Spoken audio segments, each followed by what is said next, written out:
আসসালামু আলাইকুম রহমতুল্লাহ। আশা করি সবাই ভালো আছেন। আজকে একটা সিরিয়াস বিষয়ে কথা বলবো, যে বিষয়টা নিয়ে কথা বলা আমার জন্য অনেক কঠিন, তারপরও আসলে বলতে হবে। অনেক ক্ষেত্রে যদি আমার নিজের বিরুদ্ধেও যেতে পারে, তারপরও বলতে হবে, কারণ প্রশ্ন যেখানে উম্মার, সেখানে আসলে ব্যক্তির দিকে তাকায় কোনো লাভ নাই।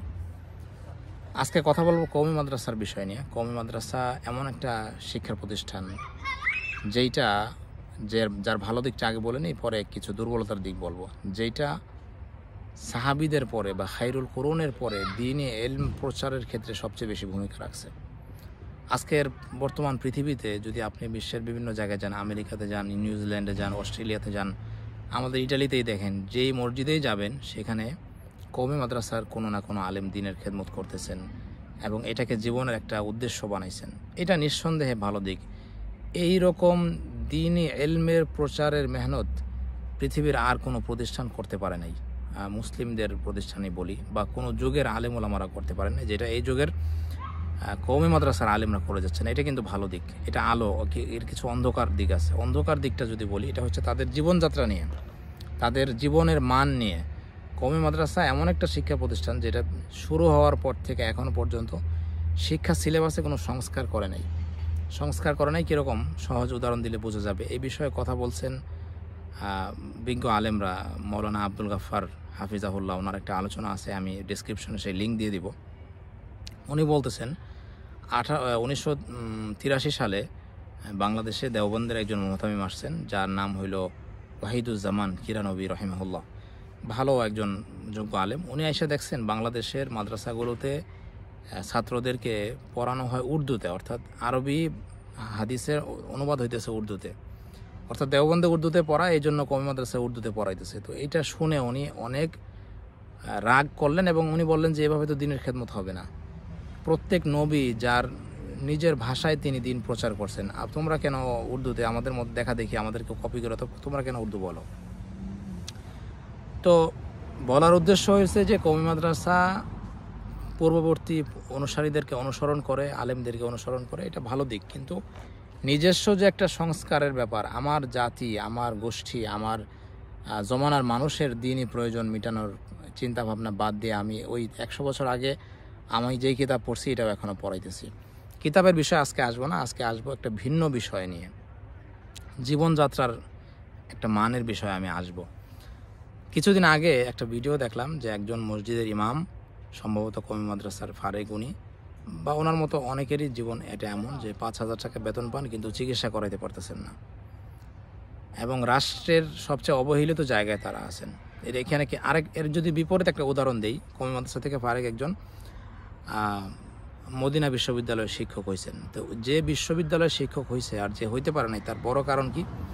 বড় কারণ হইল কওমি মাদ্রাসার উস্তাদরা আলিয়াতে পরীক্ষা দেওয়াটাকে গুনাহের কাজ মনে করেন বা খারাপ কাজ মনে করেন। ছাত্রদেরকে ওনারা এই পরীক্ষা দিতে দেন না। আলিয়াতে পরীক্ষা দিলে কি হয়, আমি যে কথাটা বলতেছি এই কথাটা কিন্তু আব্দুল গাফফার সাহেব বলছেন, আমি ওনার সাথে তাল মিলায় বলতেছি। এটা আমার নিজের কথা না, এটা হাজারো তরুণ আলেমের কথা। আব্দুল গাফফার সাহেব বলছেন, যদি আমাদের কিছু ছাত্র স্কুল কলেজে যায়, ইন্টারমিডিয়েট পরীক্ষা দিয়া তারা যদি বিসিএস ক্যাডার হয়ে প্রশাসনে যায়, তাহলে তো ভালো মানুষগুলি প্রশাসনে গেল। আমরা এটাকে একদম, যদি আমাদের দেশ রাষ্ট্র পরিচালনায় যোগ্য লোকদের ঢোকার মাধ্যমটা যদি আমরা বন্ধ করে রাখি, তাহলে ফায়দা নিবে কারা? ফায়দা নিবে নাস্তিকরা। তো যেই ব্যক্তি কওমি মাদ্রাসায় পড়ে মদিনা বিশ্ববিদ্যালয়ের শিক্ষক হয়েছেন, তার প্রক্রিয়াটা হলো সে কওমির পাশাপাশি আলিয়াতে পড়ছেন, আলিয়াতে পড়া আলিয়ার সার্টিফিকেট দিয়ে সে মদিনা বিশ্ববিদ্যালয়ে ভর্তি হয়েছে এবং ওইখানে সে শিক্ষক হয়েছে।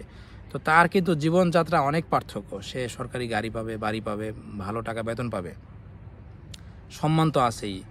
এরপরে যারাই কওমি মাদ্রাসায় পড়ে একটু দুনিয়াবি লেভেলে ভালো পর্যায়ে গেছেন, যেমন আমাদের ধর্ম উপদেষ্টা, উনি কিন্তু কওমি মাদ্রাসার মূল কিন্তু কওমিতে, কিন্তু পরবর্তীতে উনি আলিয়াতে পড়ছেন, তারপরে উনি বিশ্ববিদ্যালয়ের শিক্ষক হয়েছেন, আজকে উনি ধর্ম উপদেষ্টা। তো আমাদের কওমি মাদ্রাসার যে উস্তাদরা আলিয়াতে পরীক্ষা দেওয়াটাকে নিষেধ করেন, এই জমানায় আইসা আমি এটাকে যৌক্তিক মনে করি না। হ্যাঁ, একটা সময় যৌক্তিক ছিল। কখন যৌক্তিক ছিল? যে আলিয়া মাদ্রাসা যখন শুরু হয়েছে ব্রিটিশ আমলে, তখন আলিয়া মাদ্রাসার 28 জন প্রিন্সিপাল ছিল খ্রিস্টান, অর্থাৎ তারা ইসলাম শিখাইতে চাইছে তাদের মতো করে, তাদের রাষ্ট্রীয় কাজে সহযোগিতা করবে, সরকারি দরবারি আলেম হবে, সেটার জন্য তারা আলিয়া মাদ্রাসার প্রতিষ্ঠা করছিল। কিন্তু বর্তমানে আলিয়া মাদ্রাসায় যারা পড়ে তারা মুসলমানদের সন্তান। আলিয়া মাদ্রাসার যারা শিক্ষক তারাও মুসলমান, এবং আলিয়া মাদ্রাসায় কেউ যদি তার সন্তানকে পড়ায় আল্লাহকে খুশি করার জন্যই পড়ায়। কাজেই এখনও যদি ওই একই দৃষ্টিভঙ্গি রাখা হয় তাহলে কি হবে? তাহলে আলিয়া কওমি, এবং এটা দিন শেষে মুসলমানদের মধ্যে দূরত্ব বাড়াবে, এবং মুসলিমদের মধ্যে যখন দূরত্ব বাড়বে তখন স্বাধীনতার যে সংগ্রাম সেইটাতে নাস্তিকরা সুযোগ নেবে। কাজেই আমার বলার উদ্দেশ্য হচ্ছে যে যদি আমরা প্রশাসনে যাইতে চাই, যদি একটা উন্নত জীবন কেউ লিড করতে চায়, আজকের পৃথিবীতে যদি সে কোনো ভালো পরিবেশে যাইতে চায়, তাহলে কি করতে হবে? এই বিষয়গুলোকে সাধারণভাবে নিতে হবে। যে আমি যদি প্রশাসনে যদি দিনদার মানুষকে চাই, তাহলে আমাদেরকে কওমি মাদ্রাসা ছাত্রদেরকে স্কুল কলেজে পড়াটাকে স্বাভাবিকভাবে দেখতে হবে। কেউ কওমিতে পড়ছে, পরে সে আলিয়াতে গেছে, বিশ্ববিদ্যালয়ে গেছে, বিশ্ববিদ্যালয়ে যায় বিসিএস পরীক্ষা দিয়া সে কী করতে পারবে? সে কোনো সরকারি প্রতিষ্ঠানের রাষ্ট্রের গুরুত্বপূর্ণ দায়িত্বে যাইতে পারবে, যারা রাষ্ট্রের ডিসিশন মেকার হবে।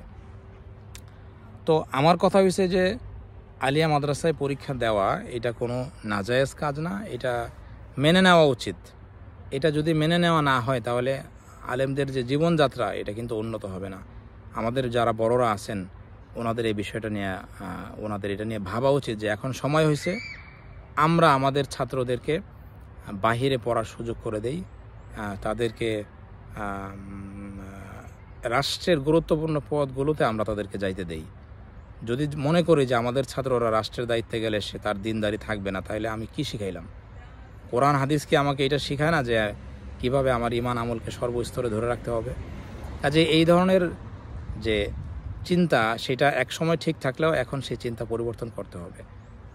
আর এই কথাগুলো আমি আগে আমাদের নিজেদের মধ্যে বলছি। আমাদের আব্দুল গাফফার সাহেব উনি বড়দের কাছে বলছেন, কওমি মাদ্রাসার যারা সিনিয়র লেভেলের, কিন্তু ওনারা এই কথাগুলোকে গুরুত্ব দেন নাই। ওনারা সমাজের বা বাস্তব জমানার পরিস্থিতি ওনারা বুঝতে চান না। ফলে রাষ্ট্রের একটা অবহেলিত জায়গায় আজকে আছে কওমি মাদ্রাসার আলেম ওলামারা, মসজিদের ইমাম, যারা অত্যন্ত ন্যাক্কারজনক একটা জীবন তারা মানে লিড করতেছে। তো তাদের জীবনযাত্রা নিয়ে কওমি মাদ্রাসার সংস্কারের বিষয়ে আসলে এক ভিডিওতে বলা সম্ভব না। আজকে আমি একটা দৃষ্টিভঙ্গি নিয়ে বললাম। আগামীতে কওমি মাদ্রাসার শিক্ষকদের জীবনযাত্রা, কওমি মাদ্রাসার সিলেবাসে কি পড়ানো হয়, কি যোগ বিয়োগ করা যায়, এগুলো নিয়ে বিস্তারিত ইনশাআল্লাহ কথা বলবো। সবাই ভালো থাকবেন, সুস্থ থাকবেন। আর আমার এই ভিডিওটা কওমি মাদ্রাসার বিরুদ্ধে বিষোদ্গারের জন্য না, কারণ আমি নিজে কওমি মাদ্রাসায় শুরু থেকে পড়ছি, পরে আমি আলিয়াতেও পড়ছি, সেটা আংশিক। বিশ্ববিদ্যালয়ে পড়ার সুযোগ হয়েছে পরবর্তীতে। সেটা আসলে আমাকে যদি কেউ পরিচয় জিজ্ঞেস করে আমি কিন্তু সেটাই বলি যে আমি কওমি মাদ্রাসার ছাত্র, এবং এটা নিয়ে আমি আলহামদুলিল্লাহ এটা আমি কৃতজ্ঞ যে আমি এরকম একটা পরিবেশে পড়তে পারছি যেখানে সহি দ্বীনের শিক্ষা দেওয়া হয়। কিন্তু আমার কথা হয়েছে যে আমরা আরেকটু আমার ছাত্রদের দ্বারা যেন জমানার মানুষ উপকৃত হয়, সেইগুলো নিয়ে আমরা ইনশাআল্লাহ আমাদের যারা সিনিয়র আছেন, আসাতেজা কেরাম আছেন, আশা করব ওনারা এই বিষয়গুলোতে নজর দিবেন। আগে আমি বিতর্কতভাবে বলছি, বিতর্কতভাবে যেহেতু কাজ হইতেছে না, এই জন্য আমি পাবলিকলি বলবো এখন থেকে সব কিছুই। সবাই ভালো থাকবেন, সুস্থ থাকবেন। আল্লাহ হাফেজ।